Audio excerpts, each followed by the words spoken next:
स्थान का नाम अमरनाथ पड़ा। भगवान शिव का दिव्य कंठ गुफा के भीतर गुंजायमान होने लगता है। वे अमृता का रहस्य बताते हैं, मृत्यु से परे जाने का मार्ग, जीवन और मृत्यु का सार्वभौमिक नियम। कथा लंबी थी और कहते हैं कि अमर कथा सुनते सुनते माता पार्वती किसी क्षण निद्रा में चली गईं। लेकिन उसी गुफा में एक चमत्कार घटित हुआ। शिवजी के आसन के नीचे कबूतरों के 2 अंडे दबे हुए थे। आसन के नीचे होने के कारण वे कालाग्नि से सुरक्षित रह गए। अमर कथा के प्रभाव से वे अंडे फूट गए और उनमें से 2 कबूतर निकल आए।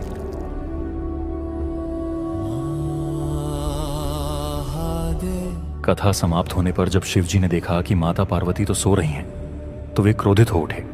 तो फिर ये कथा किसने सुनी? तभी उनकी दृष्टि उन 2 नन्हे कबूतरों पर पड़ी। शिवजी उन्हें मारने के लिए आगे बढ़े।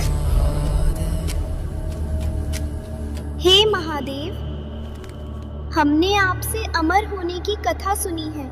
यदि आप हमें मार देंगे तो यह अमर कथा असत्य सिद्ध हो जाएगी। अब हमारे प्राण आपके ही हाथों में हैं। शिवजी का क्रोध शांत हो गया। वे मुस्कुराए और बोले, तुमने साक्षात शिव और शक्ति के बीच यह ज्ञान प्राप्त किया है। मैं तुम्हें वरदान देता हूं कि तुम इस स्थान पर शिव पार्वती के प्रतीक बनकर युगों युगों तक जीवित रहोगे। आज भी यदि कोई तीर्थयात्री अमरनाथ गुफा में इन पवित्र कबूतरों के दर्शन करता है तो वह मानता है कि उसे स्वयं देवी देवताओं का प्रत्यक्ष आशीर्वाद प्राप्त हुआ है।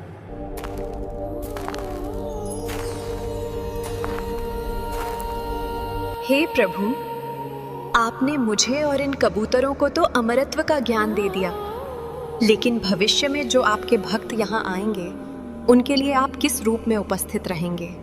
वे आपके दर्शन कैसे करेंगे? हे देवी, मैं स्वयं अमर कथा के साक्षी के रूप में, हिमलिंग के रूप में यहाँ सदा विराजमान रहूंगा। लेकिन इसके बाद एक अत्यंत अद्भुत घटना घटित होती है। जिस स्थान पर भगवान शिव ने अमर कथा का समापन किया था, वहीं गुफा की छत से बर्फीले जल की बूंदें टपकने लगती हैं। ये बूंदें गुफा के फर्श पर गिरकर धीरे धीरे जमती हैं और एक शंखवाकार रूप धारण कर लेती हैं। इसी से स्वयंभू हिमलिंग का निर्माण होता है। यह बर्फ से बना हुआ शिवलिंग प्रकृति द्वारा निर्मित है, लेकिन यह भगवान शिव की दिव्य शक्ति का प्रतीक है। यह हिमलिंग वास्तव में भगवान शिव के अमृतत्व, उनकी शक्ति और समय पर विजय पाने की क्षमता का सजीव प्रतीक माना जाता है। और इस शिवलिंग में एक अद्भुत गुण है।